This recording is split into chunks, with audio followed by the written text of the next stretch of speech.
So we'll start with the assignment number 5. The problem statement is perform the following operation using Python on the air quality and hard basis data set. Different operations we have to perform as data cleaning, data integration, data transformation, error correcting, and model building. So as you can see in the previous assignment, we have already seen how to import a data set, how to perform different operations on that data set, like how to create a subsets or how to merge data set, how to perform shape or reshape the data set, right? So the similar kind of operations we are going to perform on a different data set. Earlier we have referred to the Facebook metrics data set. Now we'll refer to the air quality data set. So we'll start with our assignment. So for this, the prerequisite is you should know the Python, because as we have to perform this operations using Python, right? So we are going to perform this using ID, that is Anaconda, where we are using Jupyter Notebook, right? So we'll start with our assignment. So open a Jupyter Notebook. After opening a Jupyter Notebook, this is the line of code you all can see. So as the problem statement suggests that we have to write a Python program to perform or to execute different operations such as uh, data cleaning and all. So first of all, we'll import a pandas library. Next is we have to import a air quality data set.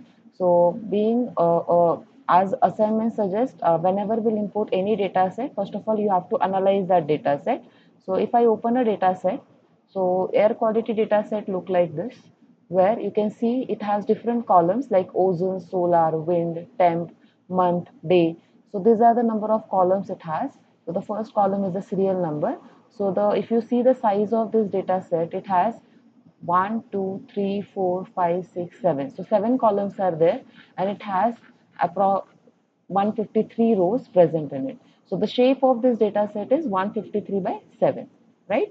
So this data set we are using for our assignment, and the second data set we are using for our assignment is the student.csv. So this data set we are just using it for some transformations. So we'll see that as and when the code will we are going to that line of problem statement, right? So this is the data set, we'll see it afterwards. So this two data set I'm going to use it for my assignment. So we'll start with our assignment. So first is we'll import a pandas library, then we have to import our data set in our current environment. So we are reading a csv, that's why the code will type it as pd.read csv, import that csv. So this csv should be in your current environment. So you can see I have already imported this data set in my current environment, my air quality.csv, right? So that should be present in your environment. So make sure that it is present. Once your data set is imported, then we'll check the shape of that data set. So air.shape will give you the how many rows and how many columns are present in your data set. So I have 153 rows and 7 columns in my data set. So I'm printing first 5 rows from my data set, air.head. So it will print first 5 rows. So if you want to print more than 5 rows, you have to pass the parameter inside this. So if I pass 10, the 10 rows will be printed in my data set. So if you see this data set, you can see some non values are present, some zero values are present. So we have to do a data cleaning and error correcting on that. So basic difference between data cleaning and error correcting is whenever I'm dropping straightforward any value from my data set which is having a non value or a zero value is called as data cleaning. Whereas I don't want to drop my value, whereas I want to correct that. Means instead of dropping that row straightforward, because sometimes my data may be a valuable data, and because of this non, these values are getting dropped straightforward. So instead of dropping it, so instead of cleaning it, what we'll do is we'll replace this value with some mean mode or the variance of that, right? So we'll see that in next cells. So air dot head in bracket, whatever values you will pass, those many rows will be printed. Air dot count will give you how many columns are there. Every column is having how many values present, which are actual values present over here. So you can see the day value is 153, but ozone values are 116. So some values are 0, some values are non-values. So air dot is null dot sum. So here I want to find out in my air quality data set how many values are null values. So if you see here, in ozone column, I have 37 values, which are null values. In solar column, I have 7 values as null. In wind, temp, month and day, I have 0 null values. So that also you can check. Air dot describe will describe the overall statistics of your data set. That is, how many rows are present, how many null values, non-null values are present in every column, what is the mean of every column, what is the standard deviation. So such values will be displayed by a function air.describe. After that, air.info will show you like what is this data type and all.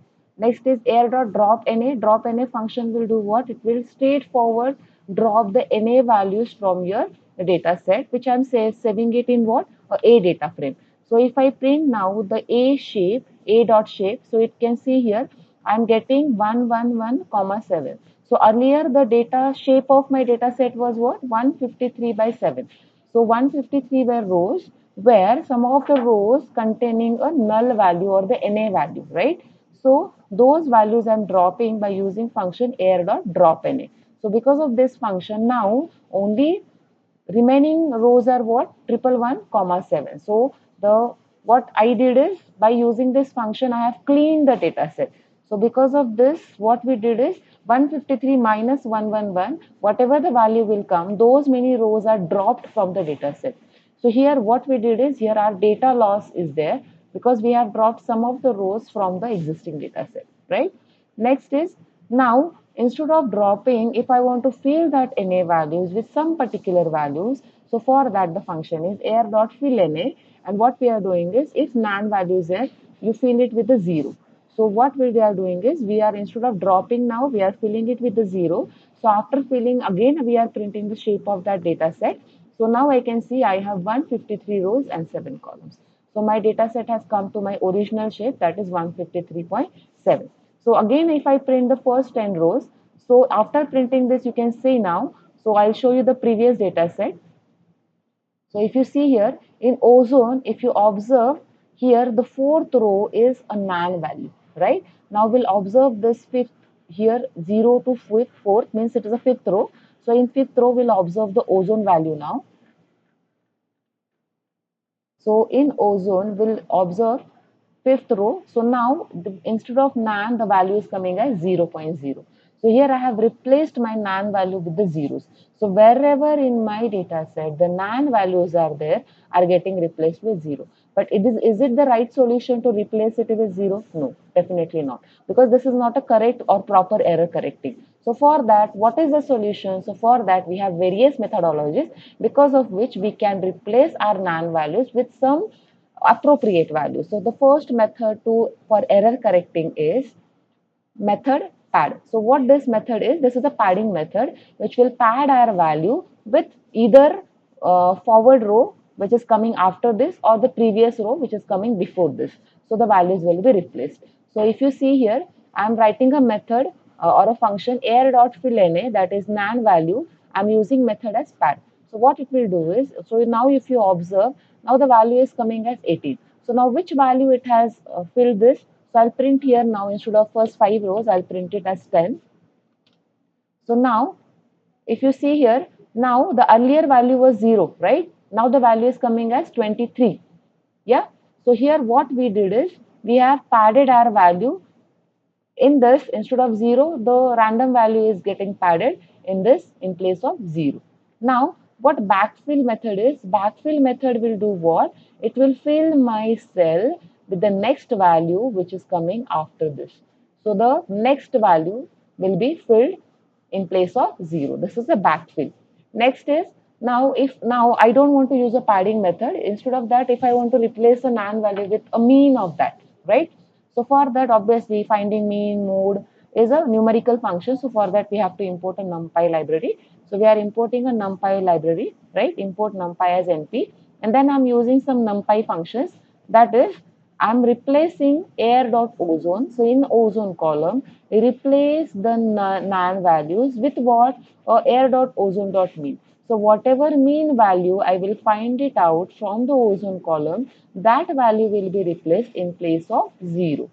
So after performing this or after executing this cell, Now A will consist of values which is replaced with the my mean value. So if I print here 10, so if you see now the earlier the value was 0, now the value is coming as what?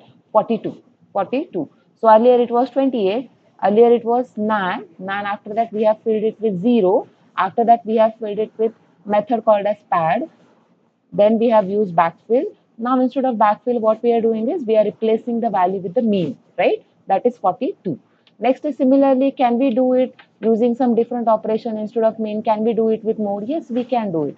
So what is mean is? Mean is nothing but the mean of all values which all are present inside that.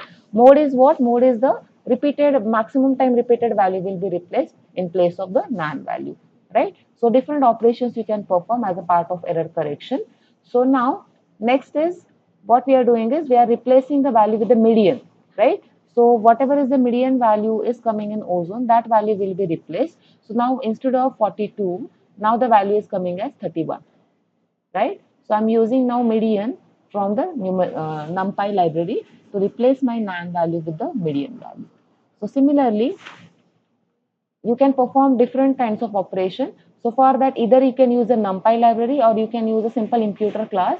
So you have a choice whether to perform or to calculate mean, mode, variance. For that, you have either NumPy library in pandas or you can use a simple imputer which is we are importing from sklearn. So either or you can use. So here also same thing is happening using simple imputer class. What I am doing is I am applying a strategy mean, which is calculating a mean from that column, and then we are applying that mean to my air quality data set. So if you see here, I have imputed IMP. In this IMP, what I have used is I have used a simple imputer class, and wherever I have nan values, what I am doing is I am applying a strategy of mean. And this IMP, this simple imputer class, I am using it for air quality data set. So IMP.fit transfer. So what I'm doing is I'm transforming my nan values into a what? A mean of that. So here I'm applying that on air quality data set. So if I print now my A, so here I'm getting an array. So in array, this is my first column, this is my second column, this is third column, fourth, and so on and so forth. So now the array we are getting, so I have to convert this array into a data frame, right? So that is also possible. So right now we can see here we are getting an array after fitting a simply fit transform. Next is most frequent. So most frequent is a method where the most frequently the value is coming, that value will be replaced by the be replaced with the nan value. So that is also possible. So here in this you can replace it with the most frequent items. Next is now whatever fit transform I have performed on my air quality data set, that I am converting into a data frame. So for that, the method is pd.dataFrame, where A is my array list, comma, whatever columns I have in my air quality data set, those columns I'm applying and I'm creating a data frame and applying that data frame on an array list. So after printing a dot head, again I'm getting a data frame which I have used or I have transformed or I have replaced for nan value using simple imputer class, right? Now next problem statement where we have to go for a model building. So as you have learned in ML, whenever we want to do or perform a model building, we have to split our data set into train and test, right? So for that, we are using sk.model selection where we are importing train test split, right? Then now my A is air quality data set where the length of the data set is what? How many rows I have is the 153 rows, right? So now what I'm doing is I'm splitting my data set into train and test. So my length of the training data set is 114 out of 153 rows, and test data set for that I kept row as 39 rows. So if I print now trend.head, so I'm printing just some random selection we did for the training data set. So we are printing it, and as you can see, you can change the test data set. You can keep it as 80-20, 70-30. So that is up to you. So what we are doing is here we are splitting our data set into a test data set as 20, right? So now this is my test data set, this is my trend data set. So now next is, now we are doing a some transformation technique. So in transformation technique, the first technique is the standard scalar. So what standard scalar is doing is, it is standardizing the features by removing the mean and scaling it to your unit variance. Okay? So what we are doing is, for that again we are using a standard scalar class from sklearn.preprocessing, which will transform. So transformation means what? Converting your data from one format to another format. So for what purpose basically we need is, for example, I have a data set in which I have values which are ranging from 0 to 1000, and I want to perform some particular operation on that. And sometimes your magnitude may affect the outcome of your data. So for that, what we need to do is, we have to normalize our range of the numbers into some certain scale. So what we'll do is, we'll fit our numbers which are ranging from 0 to 1000 into some scale that is 0 to 10. So this is what the different transformation techniques will perform. So out of that, our first transformation technique is the standard scalar.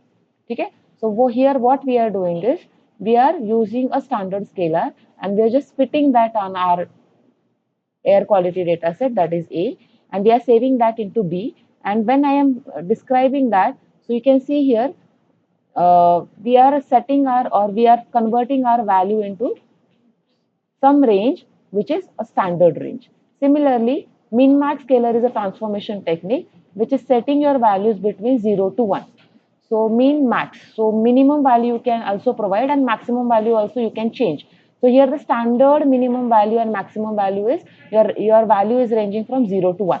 So if you can see here, again I am importing min max scalar from sklearn, and then we are fitting that on our data frame A, and we are just describing it. So now you can see here the values of ozone, your temperature, these all are getting set with the value ranging between 0 to 1.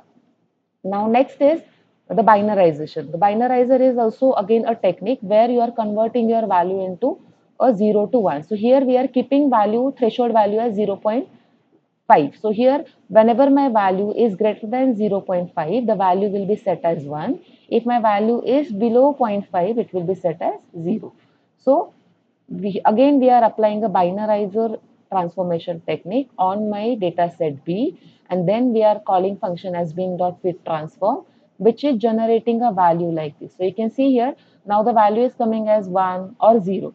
So wherever I am seeing 1, the value is above zero point 0.5, that is ozone value or maybe a day value or a temperature value, right? And whenever value is coming below zero point 0.5, the value is getting set as 0, right?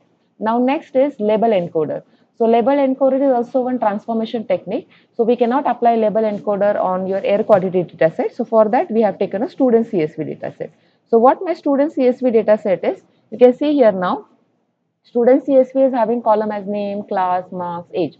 So my class is a string. T means third year, final year, right? So this is the string. Now I want to convert this string into a number. So for that we are using a label encoder transformation technique.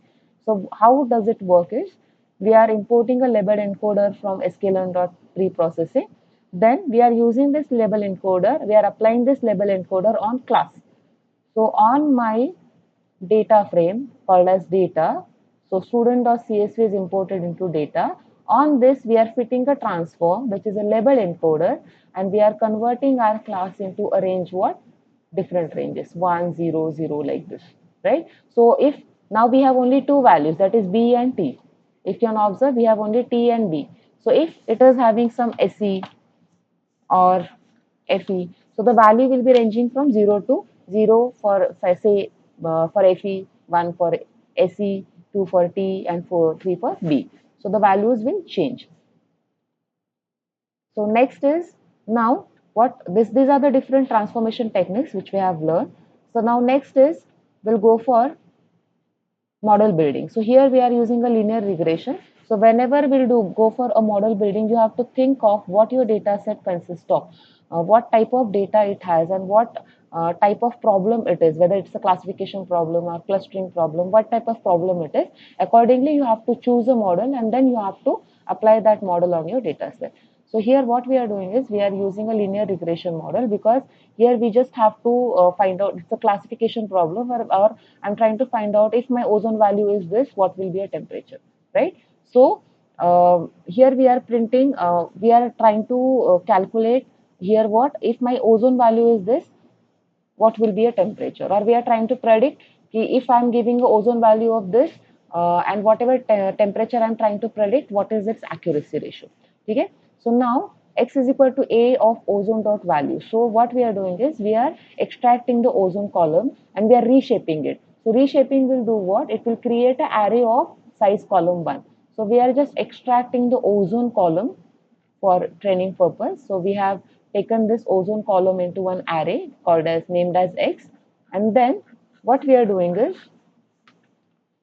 and we are extracting temperature column into Y, and this X and Y we are using it for the linear regression.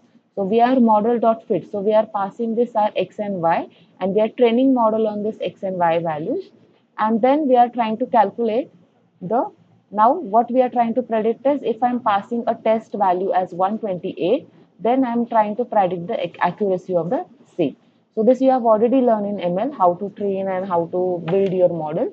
And next is we are using a visualization technique where we are using a matplotlib, and from that we are just trying to plot the value of X and Y, which is our ozone and temperature, using scatter plot. So this is what your assignment number 5 is, where we have performed data cleaning, then data transformation, error correcting, and model building. So the left one is the data integration, which we'll see in the next video. Thank you.